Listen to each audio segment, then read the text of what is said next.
Potomac River. One of the nation's largest bodies of water, the Potomac is home to thousands of species of animals.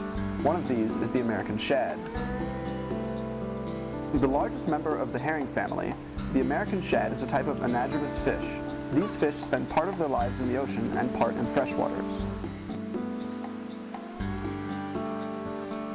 In the spring, the adults migrate to freshwater rivers to spawn, retracing their steps back from the sea.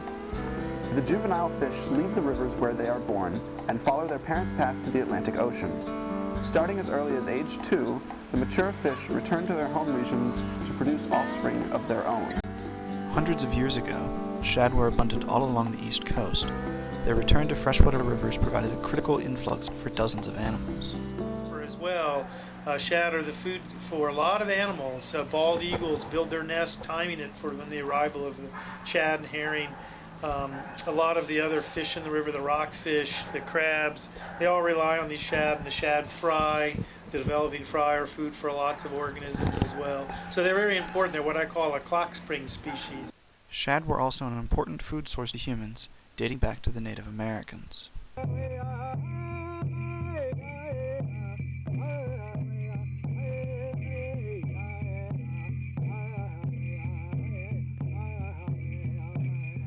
When the first settlers arrived over 500 years ago, the American shad provided a very important source of food. Native Americans already knew the value of the shad and devised weirs, dam-like structures, to catch them. Many Americans, such as George Washington, depended on the shad for food and trade. The shad were so valuable that, in the 1870s, they were introduced to the West Coast by the U.S. Fish Commission. The shad eggs and fry were transported in large containers, then loaded into trains headed for Sacramento. The fish were released into the San Francisco Bay Area and have now spread throughout the West Coast up to Canada. The most important time of the year, the most difficult time of the year for people living off the land is spring, or very early spring, because nothing's really growing yet that's producing any food. The plants, they're starting to sprout, but they're not really producing much food. And the stocks that you acquired last fall, when you harvest, are diminished. You're almost out of food and you're starving. So you can imagine the importance of suddenly having this huge influx of fish coming up the river. It wasn't just something they liked because the fish taste good. It was a life-saving event for them. My family come to this area in 1820, and there's been a waterman on the river ever since 1820. I got one son that's following him, trying to follow in my footsteps. I hope he keeps it up, and I just hope to keep going. All of us fishermen and farmers, most of them here on the river, they just kept things going. That's all they did.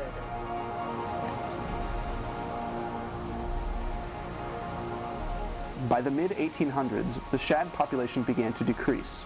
Polluted rivers killed young fry, which were already declining due to the overharvest. Combined with overfishing, heavy pollution caused toxic algae blooms that decimated the shad population. It had a toxin to it that was so potent that it would burn the paint off the boat.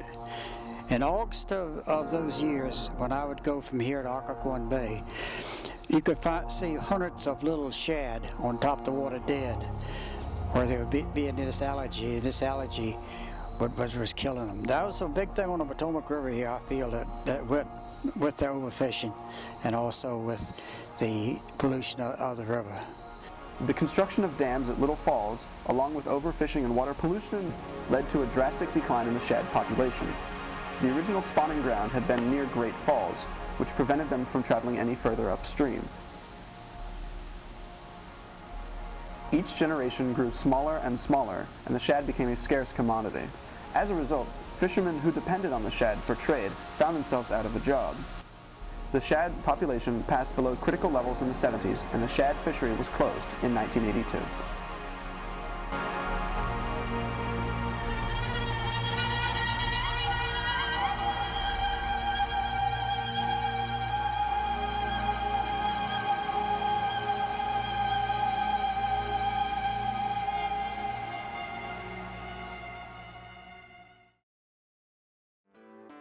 The Chesapeake Bay Foundation, with help from the U.S. Fish and Wildlife Service, designed tanks that students could build to hatch and raise shad in. In 1996, the Chesapeake Bay Foundation visited Westbrook Elementary and instructed the students on caring for baby shad.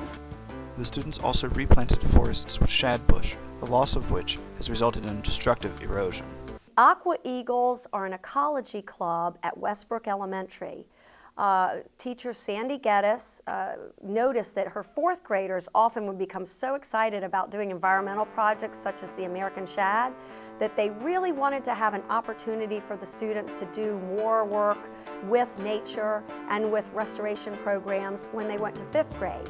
So teacher Sandy Geddes and some of the staff and moms and dads got together and offered the students to start an ecology club called the Aqua Eagles. Here is the reservoir, our filter, and bottles, like soda bottles, to keep the water cold, because that's like how shad like it. And then we have like the water goes up into the egg chamber where the eggs hatch. They come out here into the like tank-ish thing where they swim around. And then the dirty water goes through that pipe and back into the reservoir. A few Aqua Eagles will go actually. Yeah, they go fishing Monday night and then next Tuesday. And they will take a mother shad and like take the eggs out of her. After setting up the fish tanks, students had to catch between 2,000 and 5,000 eggs, enough shad to adequately raise in the classroom. The rest of the harvested eggs were given to a larger restoration effort being conducted by the Interstate Commission on the Potomac River Basin and the U.S. Fish and Wildlife Service. The program that started at Westbrook Elementary has now spread to over 100 schools in the D.C., Virginia area. I found out about this through a student, Hannah Zarnich. Her aunt is Sandy Burke, and she's the person, the author of Let the River Run Silver Again, and I contacted Ms. Burke and we were able to get involved with this project, and it's been a great learning process for my students of the water testing and about the ecological impact of this in the Potomac area. Waterman Lewis Harley took the students on the Potomac River to catch the shad themselves.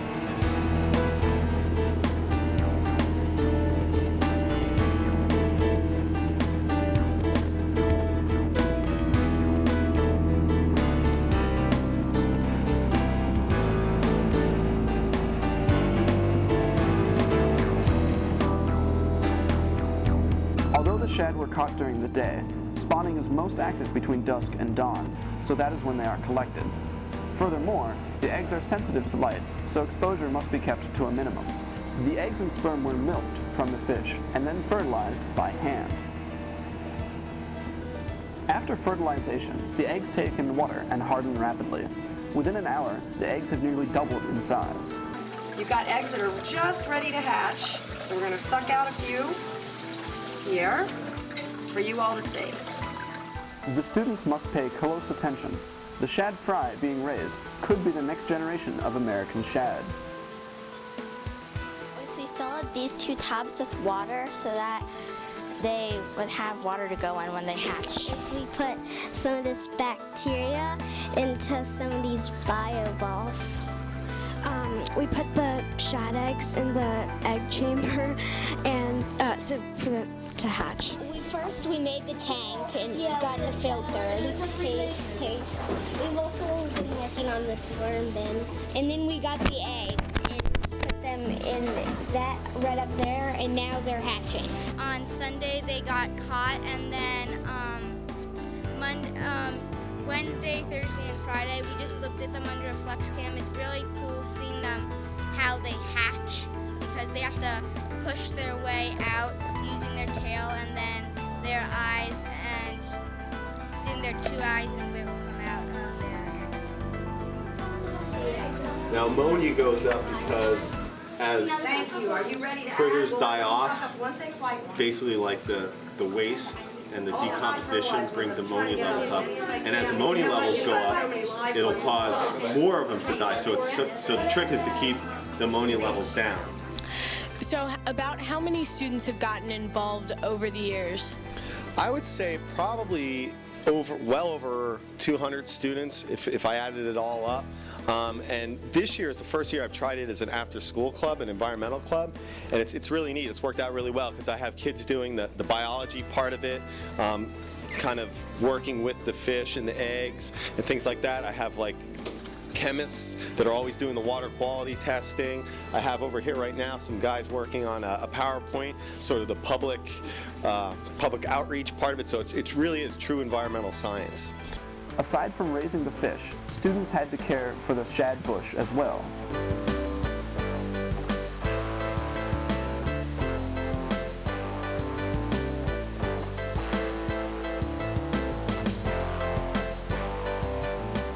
Hundreds of years ago, Native Americans would know to begin fishing when the shad bush began to bloom.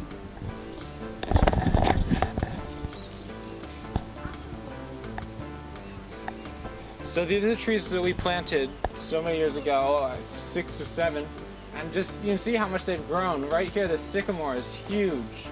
The green ash less so because it doesn't grow as fast, but if you can see the difference it makes, it contains the shoreline.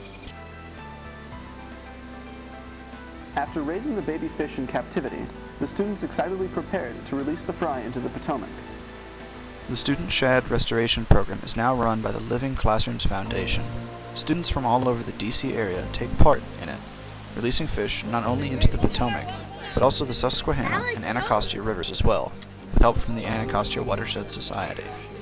Okay, everybody, make a wish in 1, 2, 3. Goodbye, Westbrook Shad.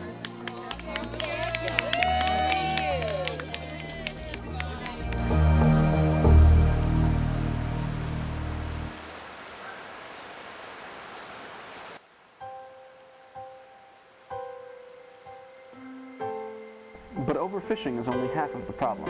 The other half is here, at the Brookmont Dam. 50 years ago, the dams at Little Falls were built directly in the middle of the shad mating territory. One of these sites, the Brookmont Dam, was designed to provide water and electricity to residents of Washington, D.C. Built on the Potomac River just above the District of Columbia, this dam cut the shad off from 10 miles of spawning grounds. The restocking already done could be for nothing if the shad could not return to the place where they were released. The Aqua Eagles team petitioned the Maryland State Senate with the help of the Interstate Potomac River Commission. Their lobbying worked, and within months, the Army Corps of Engineers built a fishway into the Little Falls Dam. Ben Simon was one of the original Aqua Eagles. He and Congressman Morella, Sarbanes, Secretary of the Interior Bruce Babbitt, and fishway designer Mufid Odeh are shown here at the fishway opening ceremony. In theory, the fish ladder allows the shad access upstream. But would it be enough? Will this be the final piece of the puzzle? If so, the shad population will increase rapidly.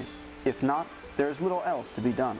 Exactly. So the fishway was being put in, but just putting a fishway in isn't enough to really restore the fishes to that area, especially migratory fishes that have forgotten about that area. They've been excluded from that area. Just opening the window and saying, come on in, doesn't always work. Going hand in hand with fish passage facility there was a stocking program. And at that time, mid-90s, the fish of concern was the American shad. Exactly 3 years later, dozens of people anxiously waited for the first catch. Most of the shad released in the previous years have been marked with tetracycline, a chemical that can be identified in the otolith, or ear bone, of fish. The first American shad is caught. Mike Autumn from the U.S. Fish and Wildlife Service caught the first, and the otolith is examined. Soon enough, the answer is in. The young shad is a match with the fish released 1 year ago. Some of the captured shad have the tetracycline mark, distinguishing them from wild shad. The fish ladder is a success, and the fry raised and released by the Aqua Eagles have completed their journey up north to Canada and returned home. Grow bigger. Well, they're growing and this is getting smaller. In the next few years, the Shad Restoration Project spreads to dozens of schools in Maryland, D.C., and Virginia. The efforts of these elementary schools have revived the American shad population in the Potomac River, almost to the point where they can be fished. In the near future, only anglers will be permitted to keep several shad per catch. However, commercial shad fishing is foreseeable in the next 20 years. Shad eggs from the Potomac River are now harvested and used to restock several rivers near the Chesapeake Bay, including the Rappahannock and Susquehanna rivers. First year we didn't catch very many fish. We didn't have very many eggs to put back. But since then, it's doubled over 100 times over to what it was back 14 years ago. The first year we went out, we only caught 200 and some fish and 250,000 eggs. The next year we went out, last year we went out and we fished about 4 or 5 hours and we caught over 200 fish and over 6,000 eggs in about a 5-hour period. Currently, the shad are coming back to the Potomac, and the numbers of fish have greatly increased. That's not the case in the rest of the Chesapeake Bay. And so right now, the area of the Potomac is being used because the herring, the shad, have greatly increased in number. They have come back. It's being used as an area where they're taking eggs and now sending them to other rivers, not only in the Chesapeake Bay, but also in Pennsylvania and New Jersey and Delaware. So the Potomac River is being used as a source of American shad eggs to restore other rivers in both the Chesapeake Bay and areas of the Mid-Atlantic. With the number of shad increasing, valuable ecosystems are being restored. Threatened animals that depend on the shad are finding a more plentiful supply of food. The comeback of the bald eagle and the American osprey can be directly correlated to the return of the shad to the Potomac River.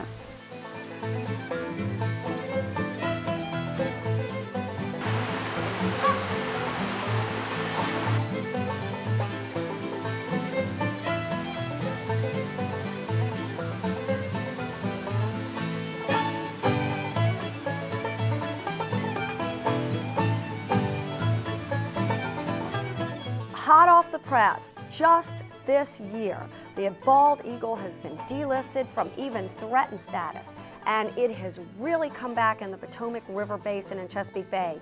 And just this year, we had 3 chicks fledge at 2 nests on the Potomac River. You can go on these eagle cams and see them next year, and bald eagles don't usually have 3 chicks hatch and survive. And the reason is that the herring are back.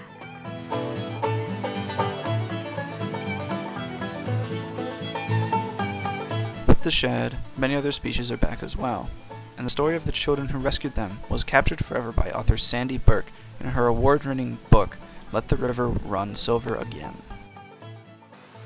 The 2 stars of the story, well, there's 3 stars, Nick, Julia, and Ben. Nick and Julia both have gone to college and have graduated. Nick is now in engineering school, and he is interested in designing and building not only dams, but fishways from his experience with working with the Shad Project. Julia has recently graduated from Cornell University and has done work on the Nile River. She's done water quality work and became so interested in the idea of clean water for people in developing countries that now she's going into social work around that. So both students got scholarships to college, and they were motivated to do conservation projects due to the Shad program. Student Ben Simons, who's the star of the middle of the book, he helped get the fish ladder in the dam, has now graduated from BCC High School, and he will be going to college this coming year. Their work on the Shad Restoration Project was invaluable. Because of them, students come back every year, and consequently, so do the fish. More and more schools adopt the Aqua Eagle model each year, taking science classes into the real world where they can raise and release fish, clean up local streams, and replant forests. The project itself is led by Jim Cummins from the Interstate Commission and Sandy Burke, a marine biologist. Both have been with the program from its conception and remain at the heart of its efforts.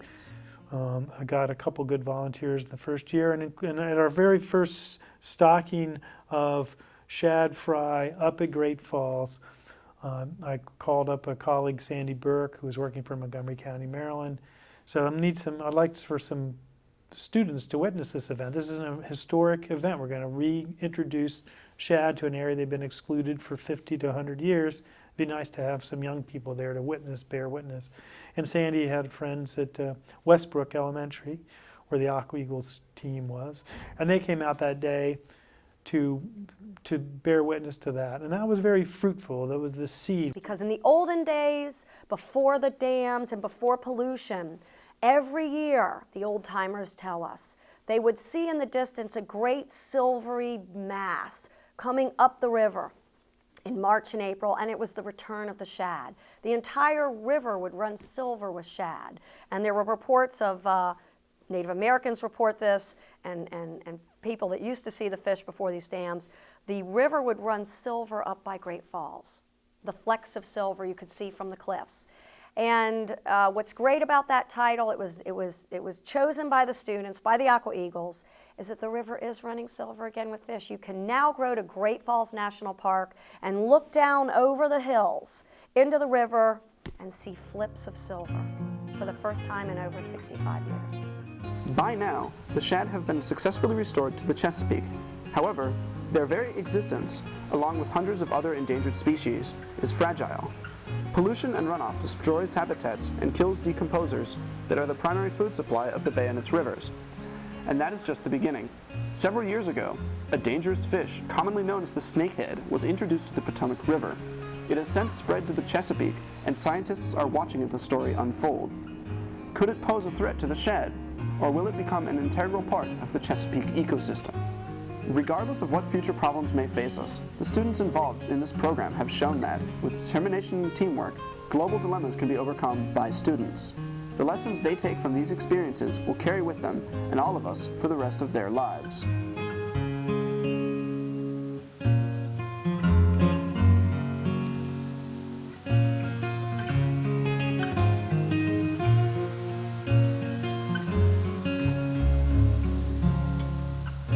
It is important that the students stay involved, for everyone to help out. Whether it's raising fish, cleaning streams, or planting trees, every bit counts. Even if all you do is go to Great Falls, that's all it takes. Watch the river run silver again.